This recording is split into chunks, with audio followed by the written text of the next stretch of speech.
بہرحال مشرکین کی چال ناکام ہو گئی۔ یہ بات ان کی سمجھ میں آ گئی کہ وہ مسلمانوں سے عداوت اپنے دائرہ اختیار میں رہ کر ہی کر سکتے ہیں، لیکن پھر اس کے مقابلے میں انہوں نے ایک خوفناک بات سوچی۔ دراصل انہیں اچھی طرح احساس ہو گیا تھا کہ اس مسئلے سے نمٹنے کے لیے ان کے سامنے دو ہی راستے رہ گئے ہیں، یہ کہ رسول اللہ صلی اللہ علیہ وسلم کو طاقت کے ذریعے تبلیغ سے روک دیں یا پھر آپ کے وجود ہی کا صفایا کر دیں۔ تاہم دوسری صورت ان کے لیے بہت مشکل تھی، اس لیے کہ ابو طالب آپ کے محافظ تھے اور وہ مشرکین کے عزائم کے سامنے آہنی دیوار تھے۔ اس لیے یہی مفید سمجھا گیا کہ ابو طالب سے دو باتیں کی جائیں۔ اس تجویز کے بعد سرداران قریش ابو طالب کے پاس گئے اور بولے، اے ابو طالب، آپ ہمارے درمیان بہت عزت اور شرف والے ہیں، ہم نے آپ سے گزارش کی کہ اپنے بھتیجے کو روکیے، لیکن آپ نے نہیں روکا۔ آپ یہ بات یاد رکھیں، ہمارے آباء و اجداد کو گالیاں دی جاتی ہیں، ہم برداشت نہیں کر سکتے۔ ہماری عقلوں کو اور سمجھ بوجھ کو حماقت کہا جائے، ہمارے خداؤں کی عیب جوئی کی جائے، یہ ہم ہرگز برداشت نہیں کر سکتے۔ آپ انہیں روک لیجئے، ورنہ پھر ہم آپ سے اور ان سے ایسی جنگ چھیڑ دیں گے کہ ایک فریق کا صفایا ہو کر رہے گا۔ ابو طالب پر اس زوردار دھمکی کا بہت زیادہ اثر ہوا۔ انہوں نے رسول اللہ صلی اللہ علیہ وسلم کو بلا کر کہا، بھتیجے، تمہاری قوم کے لوگ میرے پاس آئے تھے اور ایسی ایسی باتیں کہہ گئے ہیں، اب مجھ پر اور خود اپنے آپ پر رحم کرو، اس معاملے میں مجھ پر اتنا بوجھ نہ ڈالو جو میرے بس سے باہر ہے۔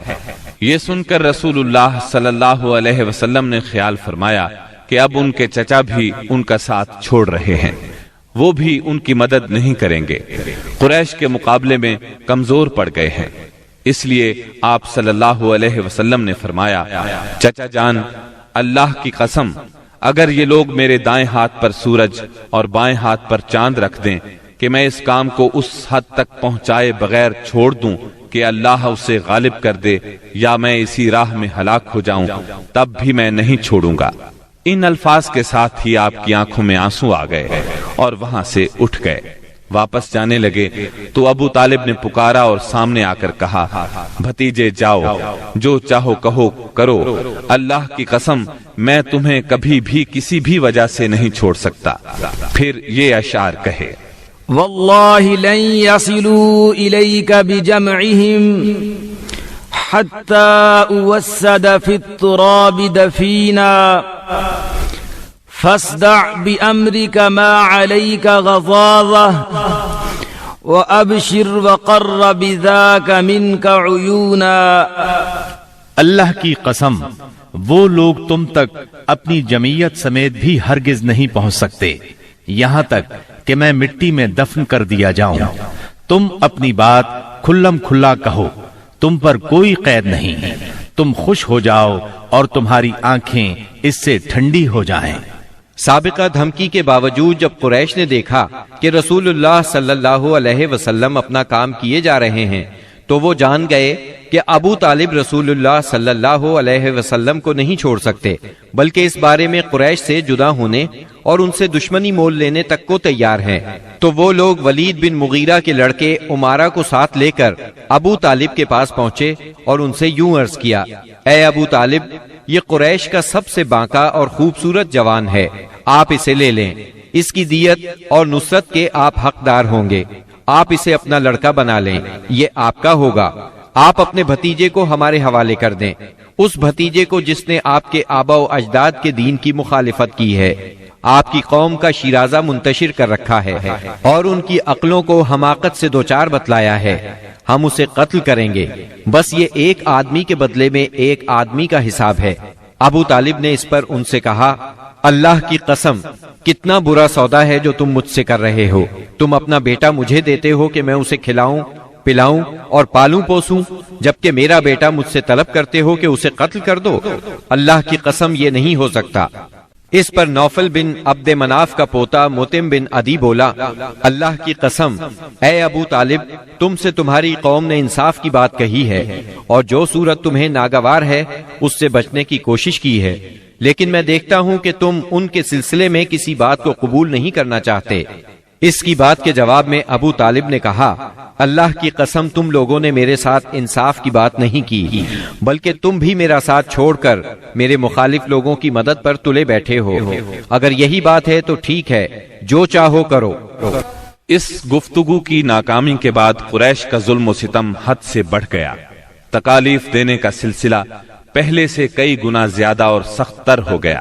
انہی دنوں قریش کے سرکشوں کے دماغوں میں نبی صلی اللہ علیہ وسلم کے خاتمے کی ایک تجویز ابھری، لیکن یہ تجویز بھی ان کے خلاف گئی۔ اس تجویز کی بنا پر مکے کے دو نامور اور سرفروش یعنی سیدنا حمزہ اور سیدنا عمر بن خطاب رضی اللہ عنہما اسلام لائے اور ان کے ذریعے سے اسلام کو خوب طاقت ملی۔ ظلم و ستم کے طویل ترین سلسلے کے صرف ایک دو نمونے آپ کو سنائے جاتے ہیں۔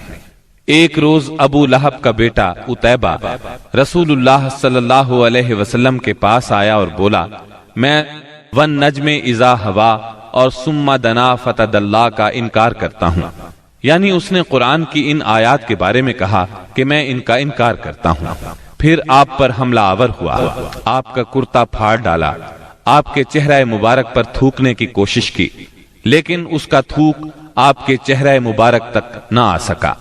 اس موقع پر نبی کریم صلی اللہ علیہ وسلم نے اس کے حق میں یوں بد دعا فرمائی، اے اللہ اپنے کتوں میں سے کوئی کتا اس پر مسلط کر دے۔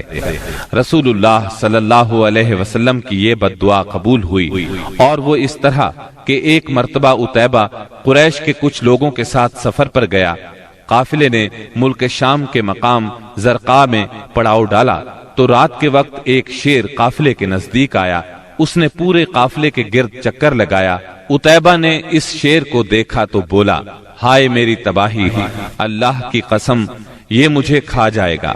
محمد نے مجھے بد دعا دی تھی، دیکھو میں شام میں ہوں، اس نے مکے میں رہتے ہوئے مجھے مار ڈالا۔ اس وقت تو شیر چلا گیا۔ لوگوں نے عتیبہ کو دلاسا دیا کہ فکر کرنے کی کوئی بات نہیں۔ پھر اس کی حفاظت کی خاطر اس کے چاروں طرف جانور کھڑے کر دیے، تاکہ اگر رات کے وقت شیر آ جائے تو عتیبہ کی بجائے کسی جانور کو کھا لے، عتیبہ کی طرف رخ نہ کرے۔ اس کے باوجود عتیبہ کی گویا جان نکلی جا رہی تھی۔ پھر رات ہو گئی، سب لوگ سو گئے، لیکن عتیبہ سے نیند کوسوں دور تھی، اور آخرکار شیر آ گیا۔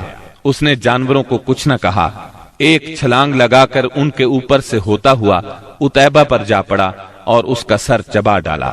تکالیف پہنچانے والوں میں ایک شخص عقبہ بن ابی معیط تھا۔ اس نے ایک روز حالت سجدہ میں نبی صلی اللہ علیہ وسلم کی گردن اس زور سے دبائی کہ معلوم ہوتا تھا آپ کی آنکھیں باہر نکل آئیں گی۔ سیدنا امیر حمزہ رضی اللہ عنہ رشتے میں آپ کے چچا تھے، مگر عمر میں آپ سے 2-3 سال ہی بڑے تھے۔ آپ دونوں نے چونکہ سویبہ کا دودھ پیا تھا، اس لیے رضائی بھائی بھی تھے۔ سیدنا حمزہ رضی اللہ عنہ کو شکار کھیلنے اور سپاہ گری کا بہت شوق تھا۔ منہ اندھیرے تیر کمان لے کر شکار کے لیے نکل جاتے اور پورا دن اسی شوق میں گزار دیتے۔ شام کو واپس آتے تو پہلے حرم میں جاتے، طواف کرتے۔ قریش کے رئیس حرم میں اکثر اپنی الگ الگ مجلس جما کر بیٹھتے تھے۔ سیدنا حمزہ کی ان سب سے اچھی دوستی تھی، اس لیے سب لوگ ان کی بہت قدر کرتے تھے۔ ایک روز نبی اکرم صلی اللہ علیہ وسلم کوہ صفا پر بیٹھے تھے، اتنے میں ابو جہل آیا اور آپ کو دیکھتے ہی آگ بگولا ہو گیا۔ آپ کو گالیاں دینے لگا، آپ خاموش رہے۔ اس خاموشی سے اس کا پارا اور چڑھ گیا۔ اس نے ایک پتھر اٹھایا اور آپ کے سر پر دے مارا۔ آپ کا سر زخمی ہو گیا، خون بہنے لگا۔ شام کو سیدنا حمزہ رضی اللہ عنہ شکار سے لوٹے تو عبداللہ بن جدعان کی لونڈی نے بتایا کہ آج آپ کے بھتیجے محمد کو ابو جہل نے سخت تکلیف پہنچائی ہے، آپ زخمی ہو گئے ہیں۔ سیدنا حمزہ رضی اللہ عنہ نے یہ سنا تو غصے سے بھڑک اٹھے، آخر آپ ان کے قریبی عزیز تھے۔ سیدھے ابو جہل کے پاس گئے اور بولے، تو میرے بھتیجے کو گالی دیتا ہے، حالانکہ میں اسی کے دین پر ہوں۔ اس کے بعد کمان سے اس زور سے مار ماری کہ ابو جہل اس کمان سے زخمی ہو گیا۔ اب سیدنا حمزہ رضی اللہ عنہ آپ صلی اللہ علیہ وسلم کے پاس پہنچے اور بولے، بھتیجے، تمہیں یہ سن کر خوشی ہوگی کہ میں نے ابو جہل سے تمہارا بدلہ لے لیا ہے۔ اس پر نبی اکرم صلی اللہ علیہ وسلم نے فرمایا، چچا، میں ایسی باتوں سے خوش نہیں ہوا کرتا۔ اگر آپ میری خوشی چاہتے ہیں تو اس کا آسان اور سیدھا سادہ طریقہ یہ ہے کہ آپ مسلمان ہو جائیں۔ سیدنا امیر حمزہ رضی اللہ عنہ کے دل پر اس جملے کا اتنا اثر ہوا کہ انہوں نے اسی وقت کلمہ پڑھا اور اسلام قبول کر لیا۔ سیدنا حمزہ رضی اللہ عنہ کے ایمان لانے کے 3 دن بعد سیدنا عمر بن خطاب بھی اسلام لے آئے۔ وہ قریش مکہ کے بہت بڑے ستون اور مددگار تھے۔ قریش کی طرف سے بیرونی ممالک سے سفارتی تعلقات رکھنا انہی کی ذمہ داری تھی۔ اسلام قبول کرنے سے پہلے آپ مسلمانوں کے سخت خلاف تھے، بہت سخت گیر تھے، طبیعت میں غصہ بہت تھا۔ ایک رات رسول اللہ صلی اللہ علیہ وسلم خانہ کعبہ کے پاس نماز پڑھ رہے تھے۔ سیدنا عمر رضی اللہ عنہ نے چھپ کر چند آیات سن لی۔ ان کے دل میں آیا کہ یہ حق ہے، لیکن پھر بھی اپنے خیالات پر جمے رہے، یہاں تک کہ ایک روز نبی صلی اللہ علیہ وسلم کا کام تمام کرنے کی نیت سے تلوار لے کر نکل کھڑے ہوئے۔ راستے میں ان کی ملاقات سیدنا نعیم بن عبداللہ سے ہوئی۔ یہ نئے نئے مسلمان ہوئے تھے، اس لیے ابھی ان کے اسلام لانے کی خبر سیدنا عمر رضی اللہ عنہ کو نہیں ہوئی تھی۔ ان کے ہاتھ میں ننگی تلوار اور چہرے پر شدید غصے کے آثار دیکھ کر انہوں نے پوچھا، خیر تو ہے عمر، دوپہر کے وقت ننگی تلوار لیے کدھر کا ارادہ ہے؟